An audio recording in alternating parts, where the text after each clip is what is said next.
지난주에 우리 이준영 형제 정치학 박사님을 통해 대한민국 정치와 기독교라는 주제로 강의를 들었습니다. 강의를 들으면서 그런 생각이 들었습니다. 해방 후 친일로 변절했던 사람들이 교계를 장악하게 되고 또 미 군정에도 선교사들의 그 인맥으로 이제 참여하게 돼서 권력을 가지게 됩니다.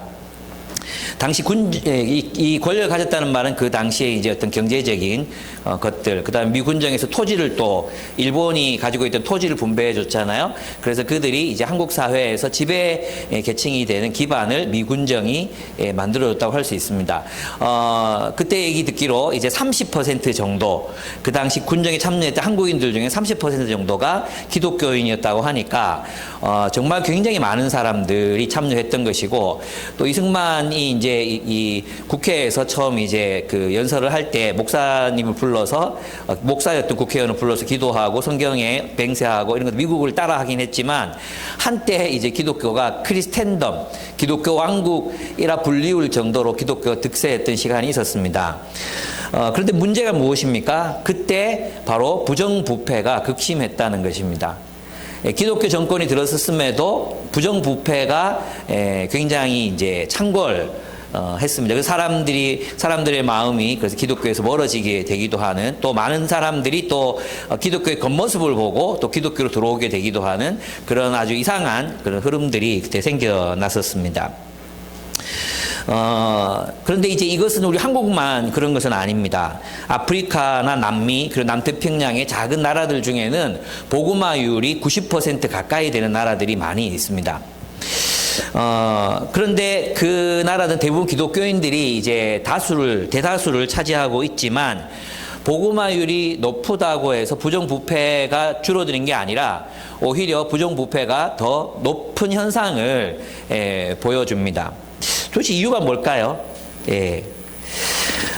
우리 한국 사회도 그렇습니다. 그리스도인들이 그렇게 많은데도 그들의 성품과 삶, 또 그들의 선택은 전혀 말씀으로 형성되어 있지 않습니다. 그들이 선택하는 것들은 말씀과 상관없는 자신들의 상식, 또 계급, 그것이 더 중요한 결정의 요인이 됩니다. 그래서 저도 이제 관심이 생겼습니다. 이전부터 좀 알아보고 싶었지만 자료가 잘 없었거든요. 근데 이제 최근에 찾았는데 아마 준영 형제가 올린 책 때문에 찾게 됐는데, 성결대학교에서 이제 초대교회와 우리 한국 정치에 대한 연구해서 논문을 써가지고 만든 책이 한 질이 있더라고요. 다 사면 한 30만 원치 되겠더라고. 30만 원. 그걸 다 읽을 수 있을지 모르겠는데 어쨌든 한번 어디서부터 이렇게 됐을까? 왜 이렇게 됐을까? 이게 제가 너무 궁금해가지고 이제 한번 보고 싶다는 생각이, 알아보고 싶다는 생각이 들었습니다. 분명한 것은 한국 초대교회 있잖아요. 아주 초대교회는 분명히 성경을 사랑했습니다. 사경회가 굉장히 이제 흥행을 하게 됐었고, 또 그 사경회를 통해서 삶도 변했습니다. 그래서 이제 훔친 물건들 막 갖다 주고 갚아주고 뭐 이랬던 일들도 분명히 일어났었고, 또 성경을 읽다가 모든 인간이 평등하다는 사실을 발견하고 이제 자기 노비들을 해방시켜주는 일들도 분명히 이제 초대교회 역사 속에 기록이 되어 있거든요. 근데 어느 순간 일제시대를 거치고 그 다음에 이제 미군정을 거치고 그리고 전쟁을 거치고 난 뒤에 기독교는 뭔가 달라져 있습니다. 그 이유가 뭘까? 이런 생각을 해보죠. 분명한 건 뭐냐 하면 한국 기독교가 말씀에 의해서 형성되지 못했다는 것입니다. 어쩌면 우리 한국 기독교인들이 가지고 싶었던 것은 복음의 내용, 복음의 본질, 어떤 복음의 어떤 핵심적인 그런 사상들이 아니라 무엇이었겠습니까? 외모, 미국 선교사들이 살아가는 삶, 어쩌면 미국 선교사들의 집, 문화, 입고 있는 옷, 쓰는 언어, 그리고 그 선진화된 어떤 서구 문명, 이런 것들에 끌렸고 그것이 기독교인의 삶이라고 오해했을지도 모르겠다, 이런 생각이 듭니다. 왜냐하면 제가 살던 시대에도 교회가 성경을 깊이 연구하거나 묵상하거나 하는 흐름은 별로 없었거든요. 그러니까 한국교회가 하나님의 말씀으로 성경에 의해서 형성되기보다도 어떤 다른 외적인 요인이나 다른 요인들도 또 오순절의 어떤 영향들도 분명히 있겠죠. 내적인 어떤 특별한 어떤 경험들을 추구하는 이런 것에서 이제 하나님의 말씀으로부터 더 멀어지는 이런 결과들도 있습니다. 그리고 또 오순절이 휩쓸고 간 나라들이 분명히 복음화율이 높아지긴 했지만 여전히 부패하고 오히려 또 부패의 정도가 더 심해지는 걸 보면 성경으로 형성되지 못한 기독교, 이것은 사람들의 삶에 큰 영향을 미치지 못한다는 것을 보여주는 것 같습니다. 그렇습니다. 어쩌면 우리 한국 조선인들이 미국 선교사들의 그 삶, 사는 집, 가구, 쓰는 식기, 이런 것들 있잖아요. 그런 것들의 마음이 빼앗겼을지도 모르겠다, 이런 생각이 듭니다. 수많은 독립운동가들도 미국의 선진화된 문명들을 바라보고 돌아와서 우리도 미국처럼 돼야 되겠다, 이렇게 생각했기 때문입니다. 옥성호 씨는 이제 옥하는 목사님의 장남입니다. 물론 이분의 생각 전부를 다 받아들이기는 어렵습니다. 그렇지만 그가 이제 초창기에 썼던 책 중에 하나가 갑각류 크리찬이라는 책이 있습니다. 갑각류 크리찬. 갑각류가 뭔지 아시죠? 개, 가재 이렇게 바퀴에 뼈가 있는 동물들을 갑각류라고 합니다. 그리고 각각류 크리스찬의 모습을 4가지 정도로 이제 요약해서 어떤 잡지에 실었던 글이 있었습니다. 그래서 제가 읽고 여러분과 나누고 싶은데, 나는 각각류인가? 나는 진정한 그리스도인인가? 우리는 다 뭐 진정한 그리스도인이라고 믿고 싶습니다.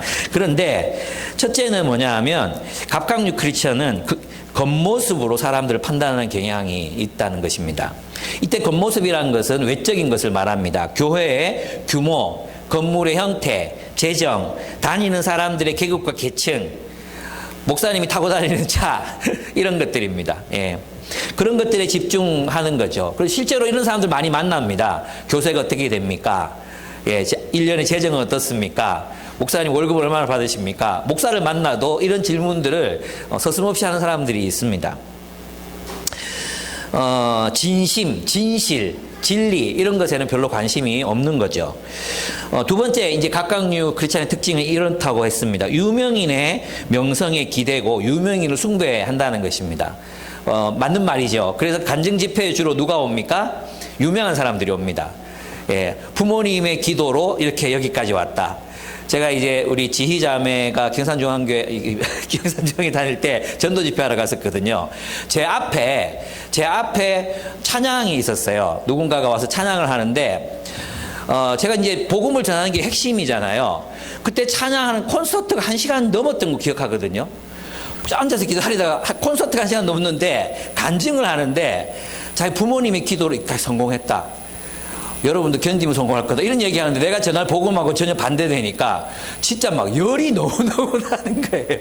열이 너무너무 나가지고 그때 막 화가 가득한 가운데서 복음을 했던 기억이 납니다. 그때 오신 분이 서지자매하신 자매가 우리 교회로 오셨습니다. 이 열매가 있는 거죠. 그렇습니다. 뭐 간증 뭐 누가 이렇게 예수를 믿어가지고 성공했다, 뭐 잘 됐다, 뭐 이런 얘기들 많이들 합니다. 이게 만약에 우리가 그런 어떤 신앙생활을 가지고 있다면 우리는 각각류 크리스찬이라는 것입니다.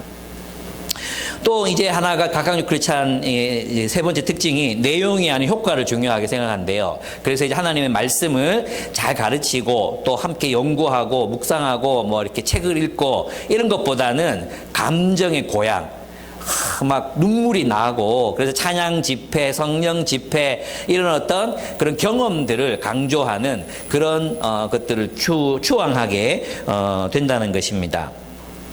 그러니까 뭡니까? 그 감정의 고향이 식고 나면 남는 게 없거든요.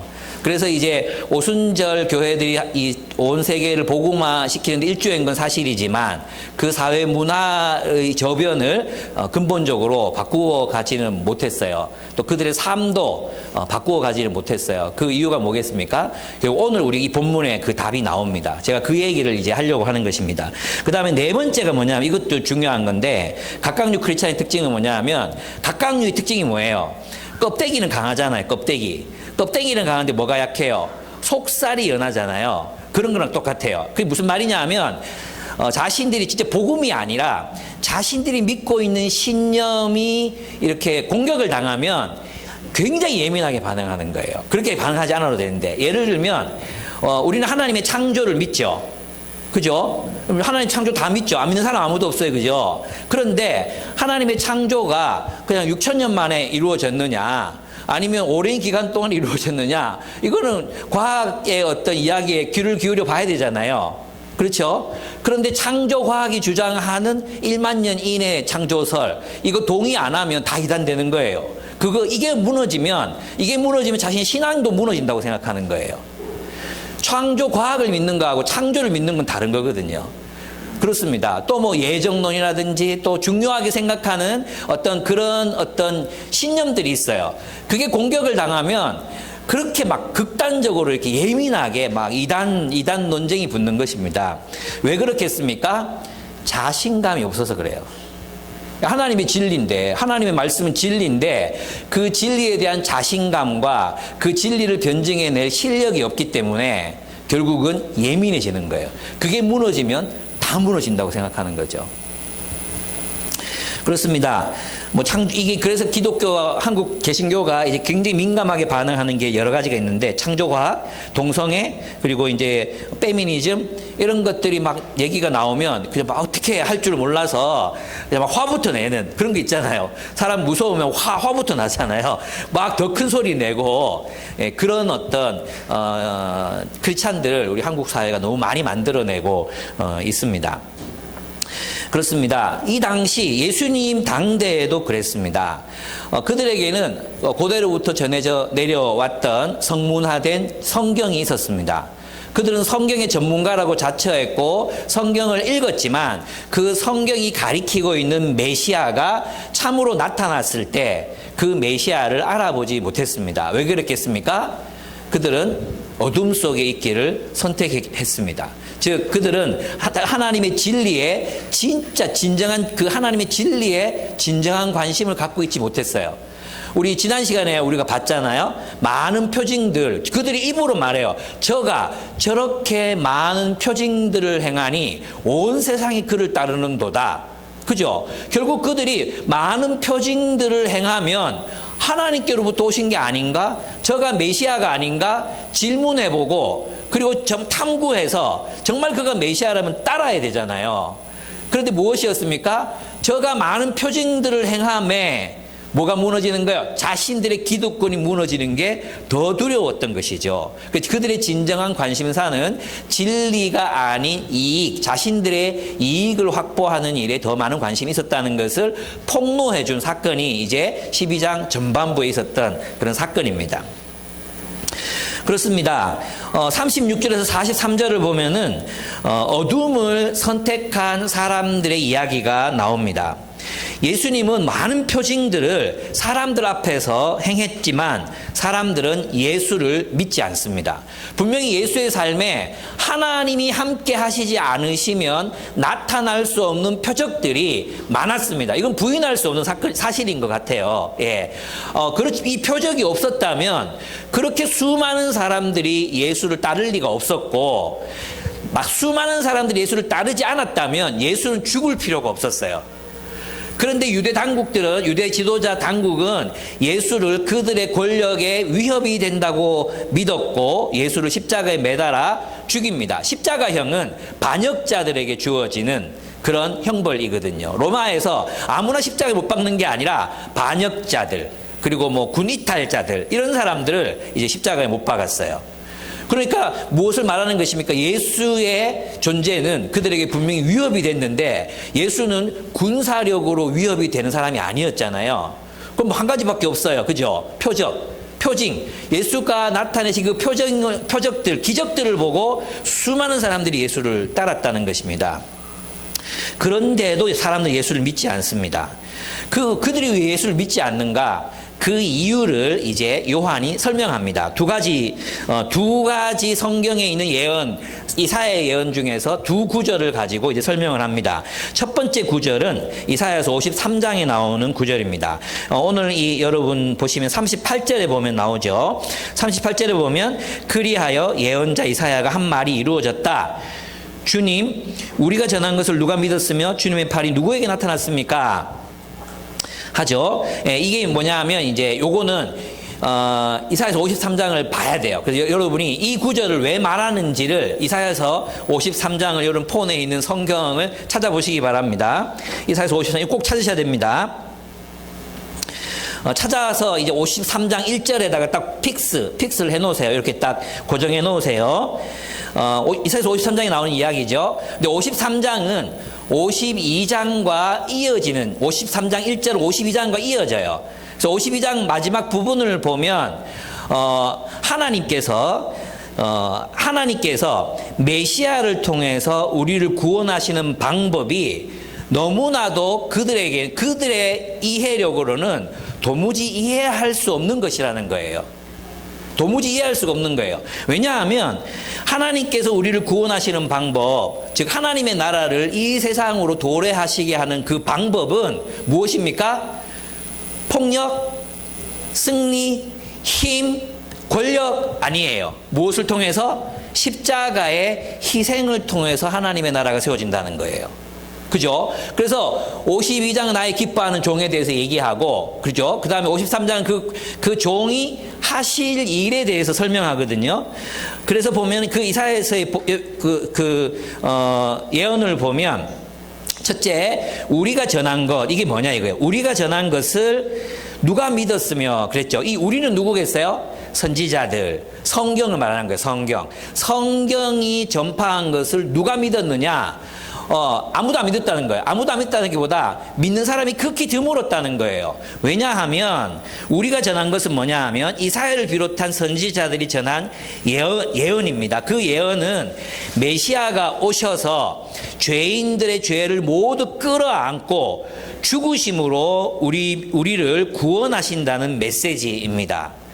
예수님은 십자가에서 죽으실 것입니다. 무엇으로요? 하나님의 어린 양이 되셔서 죽습니다.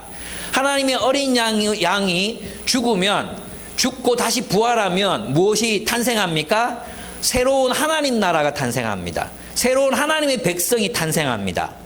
그래서 성경을 따라 예수님께서 온 세상에 하나님 나라를 세우시는 방법, 사람들을 구원하시는 그 방법이 사람들은 하나님 백성이 온 세상을 정복함으로 승리함으로 하나님 나라가 온다고 믿었는데 성경은 뭐라고 말한다는 거예요? 고난, 십자가에서의 죽음과 희생, 그 희생을 통해서 평화의 나라가 세상에 세워진다.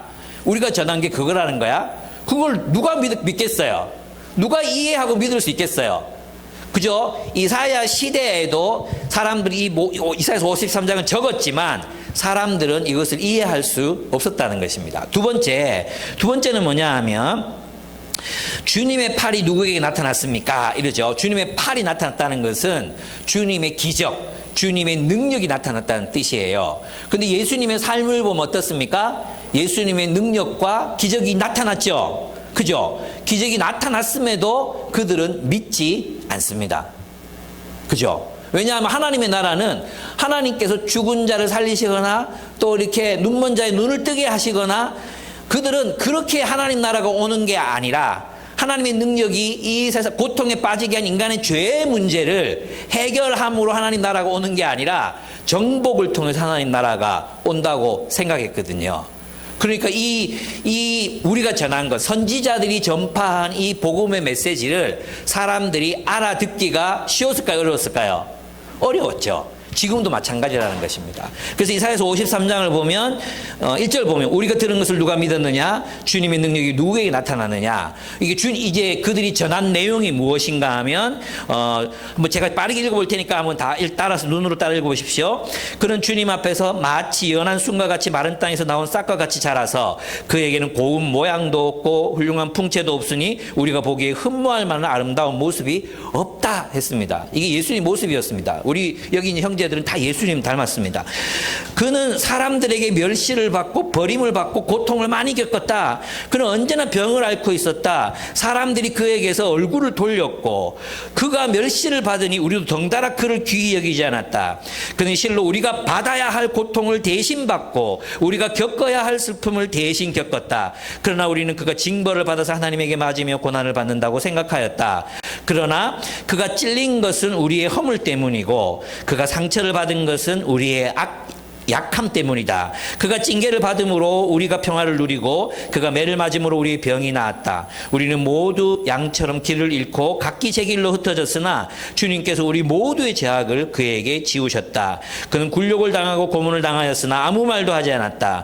마치 도살장으로 끌려간 어린 양처럼, 마치 털깎는 사람 앞에서 잠잠한 암양처럼 끌려가기만 할 뿐 아무 말도 하지 않았다. 그가 체포되어 유죄 판결을 받았지만 그 세대 사람들 가운데서 어느 누가 그가 사람 사는 땅에서 격리되는 것을 보고서 그것이 바로 형벌을 받아야 할 내 백성의 허물 때문이라고 생각하였느냐? 그는 폭력을 휘두르지도 않았고 거짓말도 하지 않았지만 사람들은 그에게 악한 사람과 함께 묻힐 무덤을 주었고 죽어서 부자와 함께 들어가게 하였다. 주님께서 그를 상하게 하고자 하셨다. 주님께서 그를 병들게 하셨다. 그가 그의 영혼을 속건제물로 여기면 그는 자손을 볼 것이요 오래오래 살 것이다. 주님께서 세우신 뜻을 그가 이루어 드릴 것이다. 고난을 당하고 난 뒤에 그는 생명의 빛을 보고 만족할 것이다. 나의 의로운 종이 자기의 지식으로 많은 사람을 의롭게 할 것이다. 그는 다른 사람들이 받아야 할 형벌을 자기가 짊어질 것이다. 그러므로 나는 그가 존귀한 자들과 함께 자기 몫을 차지하게 하며 강한 자들과 함께 전리품을 나누게 하겠다. 그가 죽는 데까지 자기의 영혼을 서슴없이 내맡기고 남들이 죄인처럼 여기는 것도 마다하지 않았다. 그는 많은 사람의 죄를 대신하여 짊어졌고 죄진 사람들을 살리려고 중재에 나선 것이다. 이렇게 예수님 오시기 전 600년, 700년 전에 이사야 선지자가 메시아가 오시면 그는 십자가의 죽음을 통해 새로운 하나님의 나라를 건설하실 것이다. 그는 십자가의 희생을 통해 다른 사람들의 죄를 끌어안고 형벌을 받아 죽을 것이고 그의 죽음 이후에는 하나님 나라의 새로운 질서, 유대 민족을 뛰어넘는 온 민족의 하나님의 나라가, 온 민족을 위한 하나님의 나라가 세워질 것이다. 근데 그것을 사람들은 이해할 수 없었던 것입니다. 이해가 되십니까? 이 본문이 왜 기록되어 있는지 이해가 되십니까? 그 요한복음에서 주님, 우리가 전한 것을 누가 믿었으면 주님의 팔이 누구에게 나타났습니까? 근데 이해할 수 없다는 거예요. 그런데 39절에 보면 또 나와요. 39절. 그들이 믿을 수 없었던 까닭을 이사야가 또 이렇게 말하였다. 첫째는 그 복음의 내용을 이해하기에는 이 복음의 내용이 상식적이지 않다는 것입니다. 인간의 이성과 상상력을 뛰어넘는 것이기 때문에 이해할 수 없는 거예요. 두 번째는 뭐냐 하면 40절입니다. 40절 같이 한번 읽어볼까요? 요한복음 12장 40절 시작. 주님께서 그들의 눈을 멀게 하시고 그들의 마음을 무디게 하셨다. 그것은 그들이 눈이 있어도 보지 못하게 하고 마음으로 깨달아서 돌아서지 못하게 하여 나에게 고침을 받지 못하게 하려는 것이다. 이사야가 이렇게 말한 것은 그가 예수의 영광을 보았기 때문이다. 이 말은 그가 예수를 가리켜서 한 것이다. 이렇게 말씀하셨어요. 이 말이 예수의 영광과 어떤 연관이 됩니까? 이 말, 앞에서 말했던 그들이 눈을 멀게 하고 있잖아. 이 내용과 예수의 영광을 본 게 무슨 상관이 있을까요? 질문하셨죠? 그리고 나름의 답을 다 하셨죠? 보시겠습니다. 요한은 그들이 믿을 수 없었던 까닭을 이제 이사야의 말씀으로 말씀하시는데 이 본문은 이사야에서 6장 10절에 나오는 그 본문입니다. 뭐냐 하면 이런 거예요. 하나님께서 그 이전에도 이 당대에도 수많은 예언자들을 보내셔서 회개하라고 하셨어요. 정의를 실현하라, 공의를 실천하라, 가난한 자들 돌봐라, 연약한 자를 보살펴라. 계속해서 아니면 너희 심판받는다. 그렇게 하지 않으면 너희 울타리가 걷어먹힘을 당하고 침략을 당할 거다. 수도 없이 말씀하셨거든요. 그런데 끝까지 완고하게 그분의 말씀에 거역합니다. 그래서 이제 내가 이렇게 나는 너희들의 눈을 멀게 하고 너희들의 마음을 무디게 해서 내가 너희를 심판하겠다. 이런 말이에요. 그러니까 있잖아요. 이 말씀의 의미가 뭐냐 하면 너희를 향한 하나님의 심판은 확정되었다는 거예요. 이제 더 이상 기회가 없어. 이제 더 이상 기회가 없으니 너희는 이제 너희가 계속해서 내가 말하고 또 말했는데도 바꾸지 않으니까 이제는 내가 너희의 눈을 멀게 하고 귀가 먹게 해서 이제 너희는 돌이키지 못하게 하겠다. 그리고 하나님이 내가 너희를 심판하겠다. 이런 의미예요. 그러니까 하나님이 막 나는 믿고 싶은데 막 내 눈 가리고 뭐 이러면 어떻게 믿어요? 이게 아니에요. 어떤 뜻인지 아시겠습니까? 즉 끝까지 교만하면, 끝까지 어둠을 선택하면, 그러면 심판받는다는 거예요.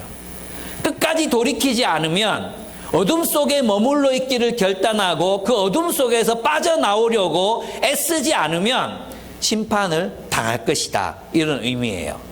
근데 예수님께서는 이것을 최종적으로 말씀하시잖아요. 그러니까 예수님이 지금 이 말씀을 하는 대상이 누구예요? 유대인들 가운데 예수를 그 수많은 표적을 보고도 예수를 메시아로 믿지 않으려고 애쓰고 있는, 어둠에 머물러 있는, 예수께로 나오지 않기 위해서 막 용을 쓰고 있는 그들에게, 그래 너희는 이제 받을 것은 심판밖에 없다는 거예요. 이해가 되십니까? 그래서 끝까지 믿지 않으면 너희는 심판받는다. 근데 예수님께서 여기에서 그 다음 구절에서 정말 중요한 얘기를 하시잖아요. 그러나 이게 최후의 심판은 아니야. 그죠? 그래서 어떻게 얘기합니까? 주님께서 뭐라고 말씀하십니까? 내가 지금 온 것은 내가 심판하러 온 것이 아니라고 말씀하십니다. 47절에 보면 나는 세상을 심판하는 것이 아니라 구원하러 왔다고 이야기해요. 무슨 말이에요? 아직은 너희가 기회가 있다는 거예요. 아직은 너희에게 기회가 있다. 그러나 끝까지 믿지 않는다면 마지막 날에 하나님께서 너희 다시 살려내서 심판하실 것이다. 이런 뜻이에요. 하나님이 마지막 날에 너희를 심판하실 것이다. 그러나 내가 온 것은 너희를 구원하러 왔기 때문에 빛이 있는 동안에 빛을 믿어서 빛의 자녀가 되라. 나는 내가 하는 말은 하나님이 나에게 시켜서 하는 말이다. 내가 하는 말 중에 내 말은 없고 다 하나님 말이다. 내 말이 하나님의 말이고 하나님의 말은 곧 영생이다. 나를 믿고 빛의 자녀가 되라. 주님이 말씀하시는 것입니다. 그렇습니다. 스스로의 마음을 완고하게 한 교만한 이들에 대한 하나님의 심판은 그 마음 속에 깨달음이 없게 하는 것입니다. 깨달아지지 않는 것. 하나님의 말씀을 듣고도 깨달아지지 않는 것. 하나님의 말씀을 듣고도 변화가 없는 것. 하나님의 말씀을 듣고도 그들의 무의식과 의식, 성품, 삶, 우리들이 관계를 맺는 방식, 이러한 것들에 전혀 변화가 없는 것, 살던 대로 사는 것, 그게 뭐예요? 심판받았다는 증거예요. 너 끝이다라는 하나님의 선언이에요. 그러니까 여러분이 하나님의 말씀 앞에서 그 말씀이 깨달아지지 않고 말씀을 깨달으려는 애씀도 내게 없고 그 말씀을 알고자 하는 마음도 내게 없어. 내가 심판받고 있는 거예요, 지금. 여기서 여러분이 큰일 났다 이런 마음이 드시는 분들은 하나님의 자녀예요. 예. 근데 거기서 또 그치면 안 돼. 진짜 하는 말씀 봐야 되거든. 야, 왜? 여호와의 명령은 영생이니라 하셨거든요. 그렇습니다. 이사야는 예수의 영광을 보았기 때문에 이렇게 말하였다고 쓰고 있습니다. 이사야가 본 게 뭡니까? 이사야는 무엇을 봤습니까? 700년, 800년 전에, 700여 년 전에, 이사야가 본 게 뭡니까? 메시아가 오시면 무슨 일이 일어나는 거예요? 그 메시아가 우리를 위하여 십자가를 지시는 걸 봤다는 거예요. 이해되십니까? 지금 내가 보았다는 게 지금 우리는 이사야 시대에 예수님이 나타나가지고 예수님이 이사야에게 얼굴 내가 너 보여줬어? 이 말이 아니고 메시아가 오시면 그가 겪게 될 일들, 그가 경험하게 될 일들, 그게 뭐예요? 질고를 겪고 고난을 당하고 멸시받고 천대당하고 결국은 어떻게 해요? 십자가를 지고 죽을 것이다. 그리고 하나님께서 그를 부활하게 하실 것이다. 그 메시아를 보았다는 것입니다. 보았기 때문에 이사야는 이 말씀을 이렇게 구약의 예언으로 쓸 수 있었다는 거예요. 그래서 이사야가 본 예수님의 영광은 뭐예요? 십자가의 고난이에요. 십자가에 달리신 하나님을 보신 거예요. 이사야가 본 하나님의 영광, 내가 예수의 영광, 그 이사야가 본 그 영광은 십자가에 달리시는 하나님의 영광, 하나님의 사랑, 그리고 주님의 부활로 말미암는 승리, 이것을 보신 것입니다. 이사야는 하나님의 뜻과 계획을 이해했습니다. 그러나 하나님은 이제 심판받아야 할 이스라엘을 심판하시기로 작정하십니다. 하나님께서 그들의 눈과 마음을 어둡게 하신 이유는 하나님이 그들을 심판하시기 위해서라는 것입니다. 왜냐하면 그들은 스스로 어둠 속에 있기로 결단한 사람들이었기 때문입니다. 이제 이 예수를 보고 예수가 일으키신 표적과 예수의 삶과 예수의 가르침, 이것들을 통해 주님께로 나아온 그 당대의 지도자들이 있었다고 말합니다. 그러나 그들도 어떻게 됩니까? 42절, 지도자 가운데서도 예수를 믿는 사람이 많이 생겼으나 그들은 바리새파 사람들 때문에 믿는다는 사실을 드러내지는 못하였다. 그것은 그들이 회당에서 쫓겨날까 봐 두려워하였기 때문이다. 그들은 하나님의 영광보다도 사람의 영광을 더 사랑하였다라고 쓰고 있습니다. 예수가 빛이신 것을 알았어요. 그가 일으키시는 표적, 말씀, 삶을 보고 예수가 메시아인 걸 알고 그 지도자들도 예수가 메시아 맞다. 속으로 생각했어요. 속으로 생각했지만 그들은 예수께 나아오지 못했어요. 나아오지 않았어요. 왜 그렇습니까? 자신의 자리를 잃어버릴까 봐. 유대 공동체 안에서 자신이 확보했던 영향력과 자신들의 자리를 잃어버릴까 봐 예수께 나아오지 못했습니다. 그런데 중요한 건 요한은 뭐라고 말합니까? 그들은 하나님의 영광을 구한 것이 아니라 사람의 영광을 구했다고 말합니다. 우리가 예수를 믿었으면 내가 그리스도인이라는 사실을 주변 사람들이 알아야 한다는 것입니다. 예. 근데 우리 지금 어떻습니까? 아마 여기 30대 이상 한 35 여기 넘어가는 여러분들 주변에는 여러분이 크리스찬인 걸 사람들이 아마 다 알죠. 근데 제가 이제 20대들한테 이런 얘기를 하면 너 주변에 네 친구들이 네가 크리스찬인 거 아냐고, 네가 너 자신을 크리스찬으로 드러내고 사냐고 물어보면 목사님 그건 대단히 위험한 일이에요. 이렇게 말해요. 그건 대단히 위험한 일이에요. 그렇게 말하는 순간 모든 게 달라진다는 거예요. 모든 게. 그래서 자기는 이런 전략을 쓰는데 차라리 내가 삶으로 다 보여주고 나서 너 교회 다니냐고 물어보면 그래 나 교회 다녀, 나 크리스찬이었어, 이렇게 말하기로 결정을 했대요. 저는 좋은 생각이라고 생각해요. 그런데 문제는 뭐냐 하면 자기가 그리스도인임을 끝까지 드러내지 않고 사는 사람들이 있어요. 그럼 뭡니까? 사람의 영광을 더 중요하게 생각하기 때문은 아닌가, 스스로를 돌아올 필요가 있습니다. 제가 지난 시간에 이제 초등부에 가서 설교를 했거든요. 지난 시간에 초등부에 가서 설교했는데 제가 그렇게 얘기했어요. 여러분은 누구입니까? 이렇게 물었거든요. 그럴 때 우리 대답은 무엇입니까? 우리는 그리스도인입니다. 우리는 그리스도인입니다. 예. 그래서 우리는 있잖아요. 학자 그리스도인, 정치가 그리스도인이 아니에요. 우리는 그리스도인 학자, 그리스도인 정치가, 그리스도인 직장인, 그리스도인 부모, 그리스도인 자녀. 우리의 정체성을 규정하는 것은 우리의 직업이나 세상에서의 사회적 지위가 아니라 그리스도인. 예수를 왕이라 믿는 사람들, 예수를 메시아라고 믿는 사람들, 그게 우리의 정체성인 거예요. 그리스도인 학생 이전에 그리스도인 학생, 그리스도인 목회자, 그게 우리의 본질적인 정체성이어야 한다는 것입니다. 그런데 그들은 어둠 속에 머물러 있기를 선택합니다. 예수를 믿지 않는 사람들, 자신의 영광을 구했던 사람들, 이 사람들은 다 어둠 속에 머물러 있기로 선택한 사람들입니다. 왜 그랬을까요? 그들은 왜 어둠 속에 머물러 있기를 이렇게 결단하고 있을까요? 그들의 양심의 가책에도 불구하고 왜 그들은 거기에 머물러 있을까요? 첫째, 그들은 자신들의 선이해에 머물러 있었습니다. 유대인들 있죠, 유대인들. 예수를 믿지 못하는 유대인들은 예수께서 보여주시는 표징에도 불구하고 그들이 믿고 있었던 메시아, 그 메시아 사항을 버리지 못합니다. 자기들이 가지고 있었던 신학적 개념, 그것을 버리지 못합니다. 자신들이 어릴 때부터 배웠던 그 신학적인 어떤 생각들, 세계관, 이걸 바꾸지 못해요. 그걸 고집하고 있어요. 그걸 붙들고 있어요. 여러분 있잖아요. 우리가 성경을 읽을 때도 마찬가지예요.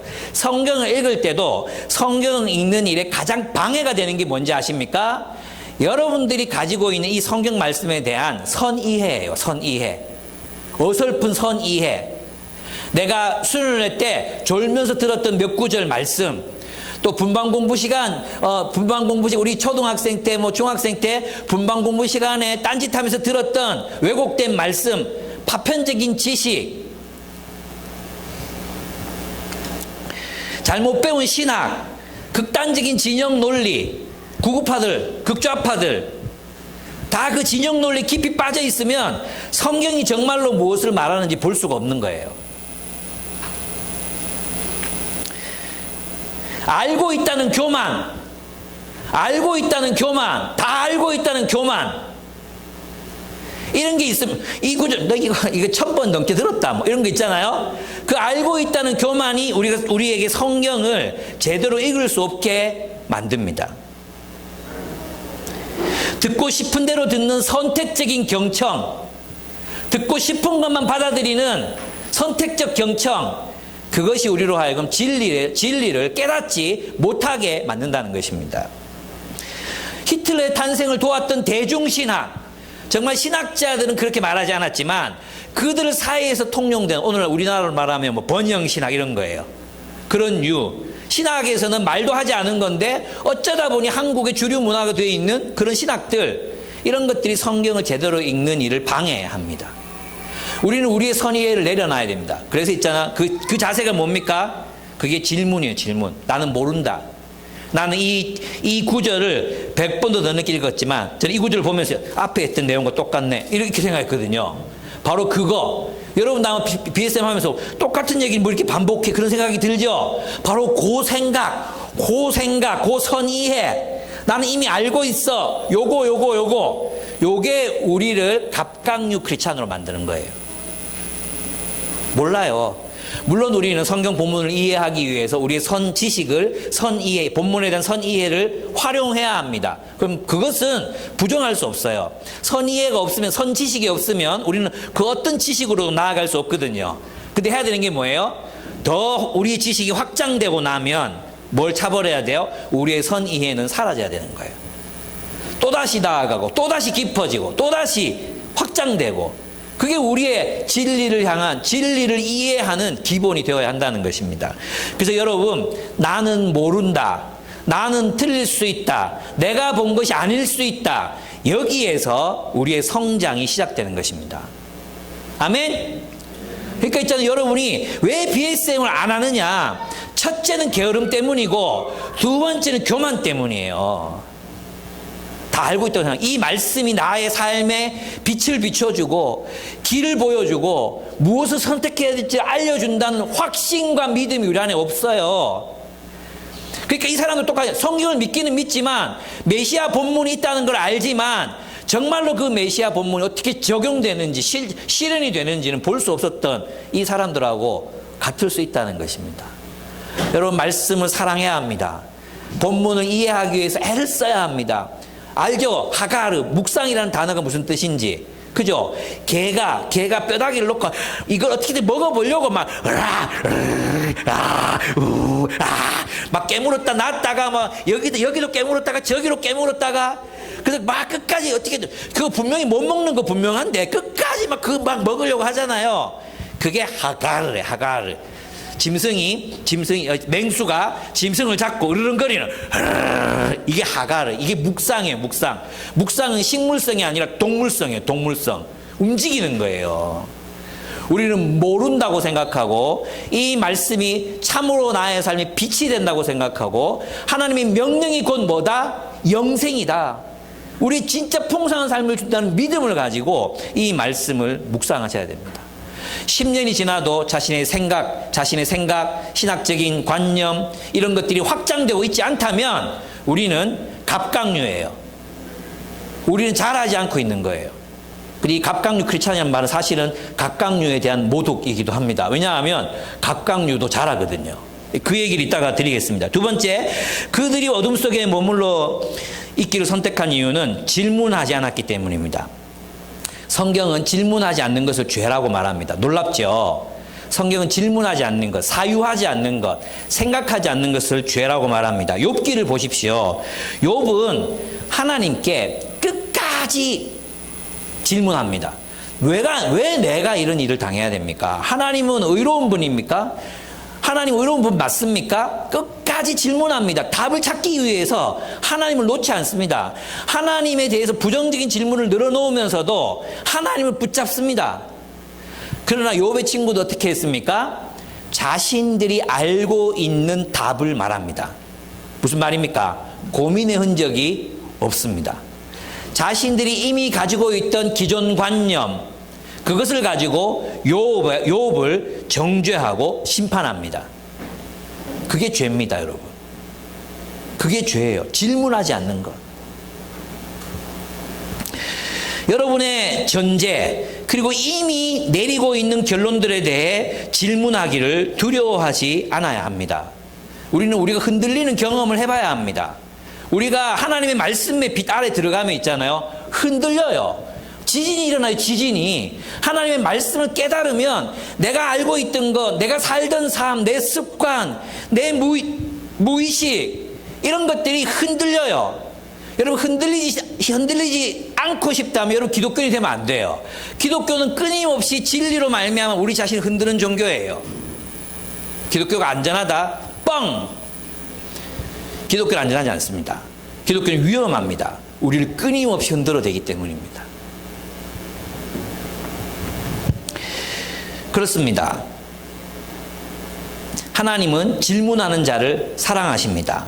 욥, 다윗, 하박국, 바울, 이들은 끊임없이 질문하는 사람들이었습니다. 생각하지 않는 것이 죄입니다. 우리는 이 말씀을 묵상해야 합니다. 어떻게든 이 말씀으로 하나님을 만나고 하나님을 알고 예수를 알고 그분의 말씀 올바르게 이해해서 해석해서 적용하기 위해서, 순종하기 위해서 이 말씀을 붙들어야 합니다. 그렇지 않으면 우리는 갑각류가 되고 맙니다. 우리도 부패한 정치인, 부패한 직장인, 부패한 학생, 부패한 일반인으로 살아갈 수밖에 없다는 것입니다. 셋째, 그들은 사람의 영광을 구했습니다. 그들에게 중요한 것은 하나님의 뜻이 아니라 자신들의 이익과 안전이었습니다. 예수가 빛이신 것을 알면서도 빛으로 나아오지 않는 사람들이 바로 본문에 나오는 이스라엘 지도자들이었습니다. 그들 어땠습니까? 예수를 선택하는 것은 위험한 일이었거든요. 회당에서 쫓겨나요. 회당에서 쫓겨나면 먹고 살 길이 막막해지는 거예요. 사회적인 명망도 추락하는 것입니다. 그러나 시간을 두고 예수께 나온 사람들이 있었어요. 니고데모와 아리마대 요셉 같은 사람들. 그들은 결국은 세상 사람들 앞에서 나는 예수의 제자다, 나는 그리스도인입니다 라는 것을 증언하고 드러내고 살았습니다. 여러분, 예수를 믿는다는 건 나는 예수를 믿습니다, 나는 그리스도인입니다, 그래서 드러내며 사는 사람들이에요. 증언하면서 사는 거죠. 오늘 갑각류 얘기를 많이 하게 되는데, 알쓸신잡2에 보면 뇌과학자 장동선 선생이 나와서 갑각류의 성장에 대한 얘기를 들려주는 장면이 있습니다. 갑각류는 성장하려면 무엇을 해야 합니까? 그렇죠. 탈피해야 되죠. 허물을 벗어야 돼요. 허물. 그러니까 이 갑각류에게 허물은 뭡니까? 갑옷이잖아요. 갑옷. 이 갑옷을 벗어야 되는 거예요. 갑옷을 벗으면 어떤 일이 일어납니까? 허물을 벗은 직후의 갑각류는 가장 취약한 상태가 된다고 합니다. 자기를 보호할 껍질이 없어진 거예요. 속살만 남은 거죠. 속살만. 그때가 가장 상처받기 쉽고, 그때가 가장 먹히기 쉽고 잡아먹히기 쉬운 연약한 상태가 됩니다. 근데 놀랍게도 갑각류는 이런 연약한 상태를 거쳐서 뭐가 돼요? 또 더 커지는, 개체가 더 커지고 성장한다는 것입니다. 여러분, 우리가 있잖아요. 우리의 세계가 말씀에 의해서, 예수 그리스도에 의해서 내가 옳다고 믿었던 것들이, 내가 그냥 습관적으로 살아왔던 삶들이, 내가 세상에서 그냥 상식이라고 믿었던 것들, 내가 우리 교계에서 그렇게 진리라고 믿었던 것들이 한 번도 흔들려 보지 않은 사람들은 예수를 제대로 믿고 있는 게 아닙니다. 진정한 그리스도인들은 날마다 깨어집니다. 취약한 상태가 된다는 거예요. 껍질을 벗고 취약한 상태, 그 연약한 상태를 인정할 수 있을 때, 그때 비로소 우리는 성장합니다. 여러분 성장하지 않는 사람들 관찰해 보십시오. 어떤 사람들입니까? 화석이 되어 있는, 이 생각이 화석이 되어 있는 사람들, 그죠? 대화가 안 되는 사람들, 말이 안 통하는 사람들. 왜 안 통합니까? 갑각류 되어 있는 거예요. 갑각류. 예, 연약하지 않은 거죠. 그건 자기 확신에 넘치는 게 아니라 교만한 거예요. 교만한 거. 어리석은 거예요. 여러분, 저는 여러분들이 또 우리 자신이 주님의 진리 앞에서 좀 날마다 좀 깨졌으면 좋겠어요. 많은 사람들이 하나님의 말씀이 있어도 이 말씀을 자신의 삶을 위한 빛으로 비추지 않습니다. 다른 빛을 따라갑니다. 다른 빛.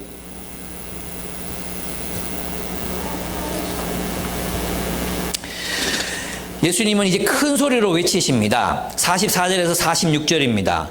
예수님이 이 부분을 큰 소리로 외쳤다고 말씀하십니다. 나를 믿는 사람은 나를 믿는 것이 아니라 나를 보내신 분을 믿는 것이요, 나를 보는 사람은 나를 보내신 분을 보는 것이다. 나는 빛으로서 세상에 왔다. 그것은 나를 믿는 사람은 아무도 어둠 속에 머무르지 않도록 하려는 것이다. 예수님은 우리에게 도전하십니다. 예수는 인류사에 나타난 가장 큰 도전입니다. 참으로 예수께서 하나님이 보내신 하나님의 아들 메시아이시라면, 그가 하신 모든 말씀들이 이 세상을 창조하시고 우리를 만드신 창조주 하나님의 말씀이라면, 참으로 그분의 말씀이 진리라면, 우리는 우리가 발명했던 모든 철학과 모든 신념들과 이데올로기를 주님의 발 앞에 내려놓고 주님의 말씀에 귀를 기울여야 한다는 것입니다. 예수는 자신이 하나님께로부터 왔으며 예수는 하나님의 영광 그 자체라고 말씀하고 계십니다. 예수는 우리의 세계관과 신념, 확신과 확고한 이념들에 대해서 도전하고 계십니다.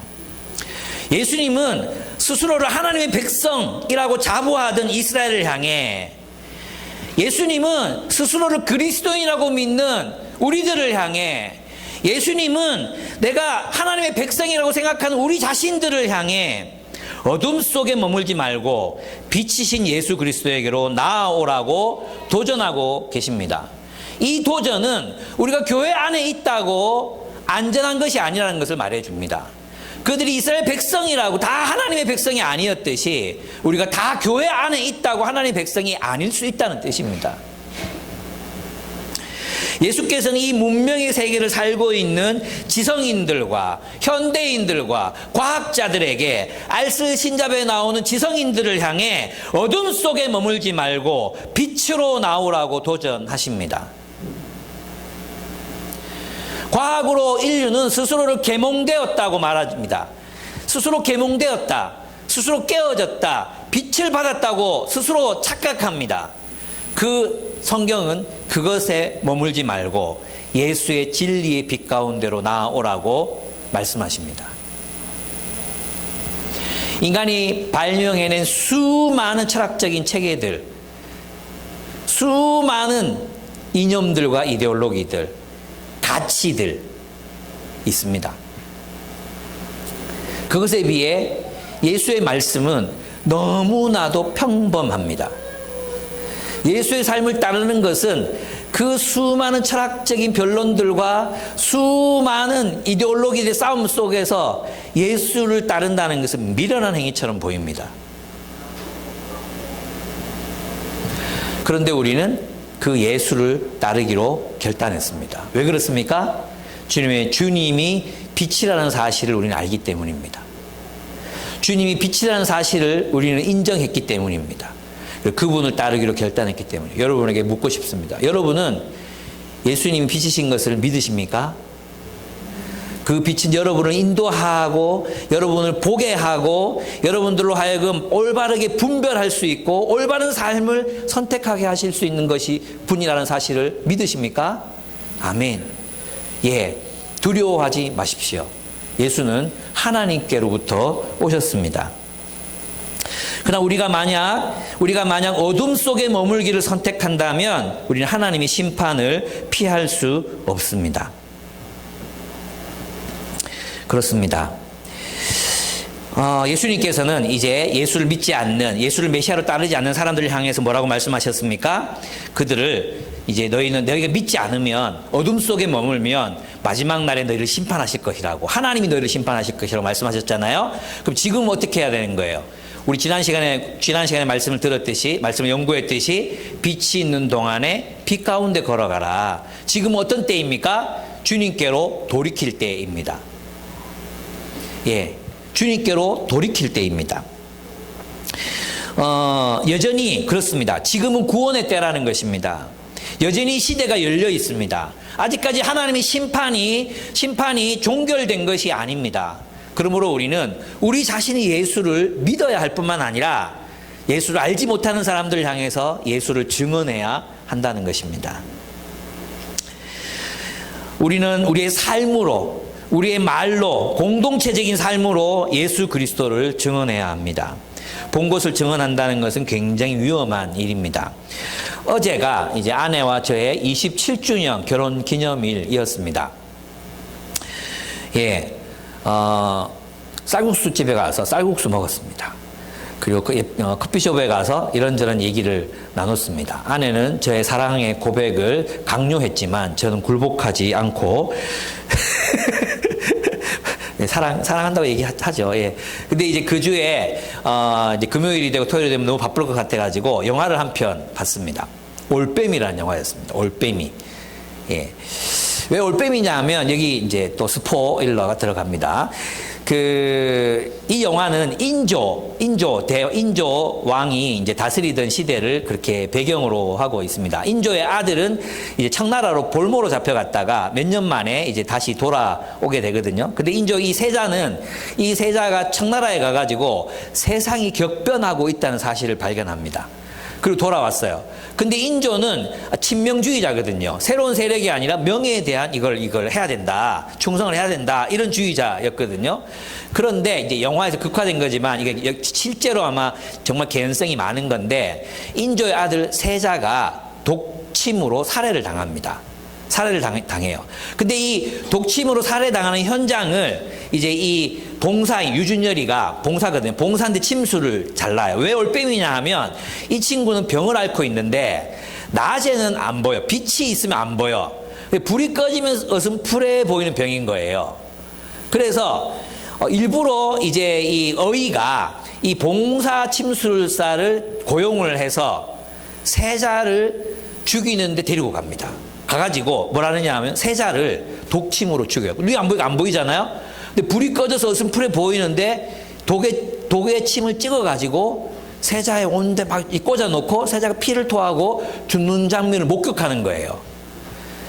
그러면 이제 이걸 지금 자기는 봉사라고 알려져 있으니까 이걸 내가 두려워하거나 떨면 안 되잖아요. 그죠? 그래서 못 본 척 합니다. 살려고. 그 세자가 자기를 사랑했거든요. 자기를 좋아했어요. 그래서 이제 돋보기도 주고 이렇게 그런 신뢰를 받았거든요. 네가 앞으로 나에게 침을 놔라 이렇게 했는데 자신을 신뢰했던 세자가 죽으니까 어떻게 해야 될지 모르는 거예요. 그래서 일단 입을 다물기로 못 본 척 하기로 결단을 합니다. 그런데 이것을 시킨 사람이 바로 인조 대왕이었다는 걸 알게 되는 거예요. 아버지가 아들을 죽이다니.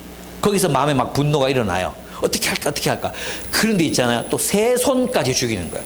새 손도 독침으로 죽이는 장면을 목격하게 됩니다. 그리고 나서 인조 대왕 앞에서 자기를 잡으러 온 사람들 앞에서 뭐라고 말하느냐 하면 나는 보았소. 나는 누가 누구를 죽이는 것을 보았어. 나는 보았어라고 힘주어 말합니다. 오늘 우리 시대에도 증인이 된다는 건 정말 위험한 일입니다. 인조 대항 시대뿐만 아니라 지금도 누가 봤다고 말했다가 식겁을 하고 이제 또 못 봤다, 거짓말이다. 그 답 뻔하지 않습니까? 답 다 나와 있는데, 예? 그런 일들이 대한민국에서 일어납니다. 증인으로 사는 것 위험합니다. 그리고 예수의 증인이 된다는 것도 마찬가지입니다. 내가 예수를 믿고 예수를 따라 사는 사람이라는 것을 고백하는 것, 그런 사람으로서의 정체성을 가지고 살아간다는 것, 이건 우리가 이미 벌써 표적이 된다는 것을 의미하잖아요. 사람들이 표적이 되는 거예요. 우리가 조금이라도 뭐 좀 자기중심적인 그런 것도 아닌데 좀 챙기는 것 같으면 막 비난의 화살이 날아오고, 또 좀 올바르게 살라 그러면 고지식하다 그러고, 그죠? 또 어떻게 하려 그러면 뭐 얼마나 그런 공격의 대상이 되는지 모릅니다. 그러니 그리스도인이면서 이런 것도 못해주나 그러면서 우리를 호구 취급하고 막 일시키고, 그죠? 그게 세상입니다. 그런 세상 속에서도 그리스도인이 된다는 것은 그런 의미에서 위험한 일입니다. 그리스도의 증인으로 살아야 되기 때문에 우리의 목표는 세상 속에서 그리스도의 증인으로 사는 것입니다. 호구가 되라는 뜻이 아닙니다. 그리스도의 뜻대로 하루하루를 내가 만나는 사람들과 함께 그들이 요구를 하든 뭘 하든 상관없어요. 하나님의 뜻대로 그들을 우리의 한계 속에서 사랑하며 살면 되는 겁니다.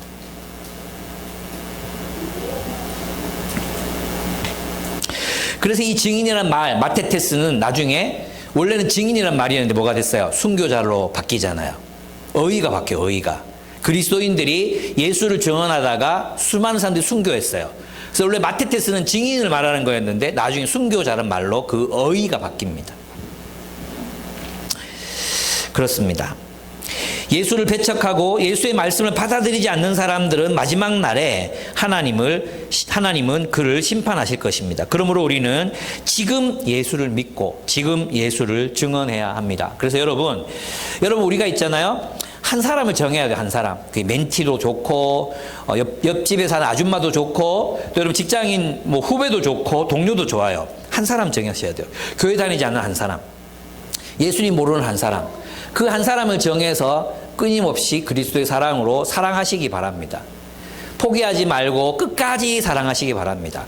전도하기 위해서 사랑하지 말고 그냥 사랑하시기 바랍니다. 그렇게 사랑하다 보면 깊은 대화를 나눌 수밖에 없습니다. 목표는 전도가 될 수밖에 없어요. 내가 그렇게 만나다 보면 그가 예수를 만날 수밖에, 예수를 경험할 수밖에 없을 겁니다.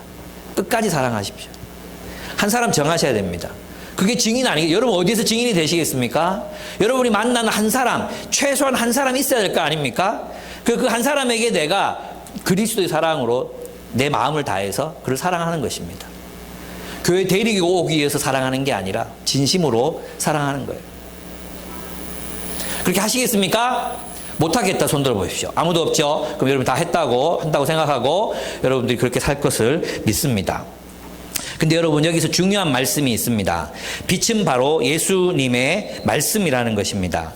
오늘 이 본문이 얼마나 중요한지 49절과 50절을 한번 같이 읽어봤으면 좋겠어요. 큰 소리로 읽었으면 좋겠는데 49절은 우리 형제들이 읽고 50절은 자매들이 읽도록 하겠습니다. 형제들이 먼저 49절 한번 읽어보겠습니다. 시작.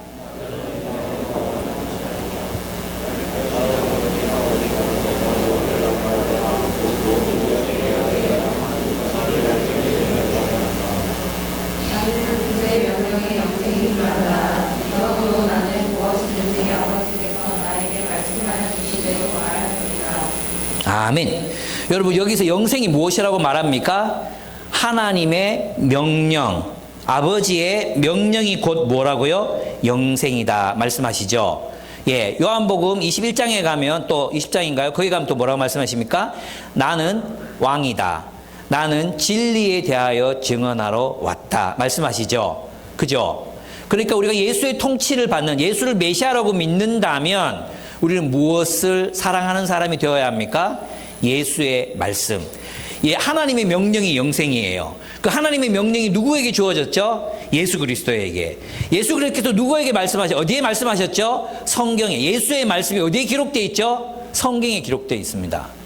그러니까 우리는 이 하나님의 말씀을 말씀을 사랑해야 합니다. 이 말씀. 이 말씀이 영생이다. 진리의 지배가 영생이다. 하나님의 말씀의 지배가 영생입니다. 그러니까 우리는 이 말씀을 읽고 암송하고 묵상하고 연구하기를 게을리하면 안 됩니다. 이 말씀이 우리에게서 사라지면 우리는 더 이상 그리스도인이 아닙니다. 소금이 짠맛을 잃는 것과 똑같습니다. 이 말씀이 우리 안에 살아서 빛이 우리의 삶을 비춰야 됩니다. 우리의 관계하는 방식을 비춰야 됩니다. 우리의 취미 생활을 비춰야 됩니다. 우리의 직장 생활, 우리의 사업을 비추어서 그 모든 우리의 삶의 반경이 빛으로, 예수님의 빛으로, 예수님의 말씀으로 비치게 해야 합니다. 그것이 영생입니다. 그것이 풍성한 삶입니다. 그것이 생명입니다. 말씀 없이 그리스도인의 삶을 사는 것은 불가능합니다. 말씀 없이 그리스도인의 풍성함을 경험하는 것 불가능합니다. 그러면 여러분 이 말씀을 얼마나 사모하고 계십니까? 이 말씀을 읽고 암송하고, 암송이 저절로 돼요. 몇 번씩 읽어보면 되는 거예요. 그리고 아침에 본문 읽고 나와서 시간 없죠? 그러면 버스 타고 가면서 계속 묵상하는 것입니다. 그 말씀이 무슨 뜻인가? 여러분 꼭 이제 뭐 앉아서 하는 것도 중요하지만 계속 묵상하고 생각하다 보면 자리에 앉으면 글이 나와요. 쓰다 보면 생각이 확장돼요. 그래서 써야 돼요, 여러분. 눈으로만 하는 성경 연구는, 묵상은 별로 의미가 없어요. 여러분 써보면 알아요. 써보면 생각이 계속 풀리면서, 아, 이 본문에서 내가 이런 위대한 생각을 해내다니, 하나님이 정말 이런 생각을 주셨구나, 이렇게 막 깨달아지는 때가 온다니까요. 희열이 느껴질 때까지 주님이 오늘 내게 말씀하셨다, 깨닫게 하셨다, 내가 깨달았다, 이렇게 살아야지 이런 가슴이 벅차오르고 눈물이 나고, 그리고 그 깨달음이 나에게 힘을 주고 여기까지 가야 되는 거예요. 여기까지 관상, 우리가 상상을 통해서 예수님을 만나고 내가 앞으로 살아갈 삶을 상상해보고, 아시죠? 상상훈련. 머릿속에서 계속 생각해보는, 오늘 사람들 만날 때 내가 어떻게 살아야지, 어떤 말을 해야지, 초콜릿 하나 잘라서 줘야지 상상해보고, 어떻게 인사해야지, 먼저 인사해야지, 이런 거 있잖아요. 그러다 보면 우리가 말씀의 사람이 됩니다. 여러분 요한복음에서 말하는 풍성한 삶, 생명을 얻는 삶, 영생, 그것은 무엇입니까? 주님을, 하나님을 아는 거예요. 하나님을 아는 거. 하나님 어떻게 압니까? 성경을 통해 아는 거예요. 그럼 이제 성경을 깊이 알기 위해서 무엇을 해야 합니까? 그렇죠. 성경을 읽어야 되죠. 읽으셔야 돼요. 무조건 읽으셔야 됩니다. 그리고 뭐 해야 됩니까? 써야 됩니다.